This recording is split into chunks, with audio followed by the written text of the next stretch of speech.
Un adolescent rentre dans son lycée et n'en ressort jamais. Nous sommes en janvier 2013. Kendrick Johnson a 17 ans. Tous les jours, il va dans son lycée de Géorgie. Il fait du sport, il a des amis, des projets. Ce matin-là, il part comme d'habitude. Sac sur l'épaule, téléphone en poche. Rien ne laisse penser que ce sera la dernière fois que sa famille le verra vivant. Kendrick ne rentre pas le soir. D'abord, on ne s'inquiète pas. Puis les heures passent. Le téléphone ne répond plus. Aucun message, aucun appel.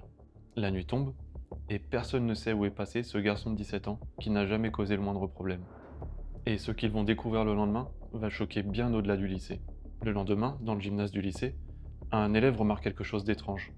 À l'intérieur d'un tapis de sport, Kendrick est là, la tête en bas, coincé, mort. Très vite, une explication est donnée. Accident. Selon les autorités, Kendrick aurait voulu récupérer une chaussure au fond du tapis. Il serait resté bloqué et serait mort par asphyxie. Affaire classée. Mais plusieurs éléments dérangent. D'abord, le tapis mesure plus de 2 mètres de haut.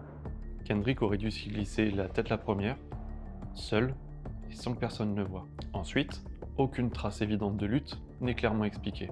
Autre point troublant, son corps est resté dans ce gymnase pendant des heures, dans un lieu fréquenté par des élèves, sans être remarqué.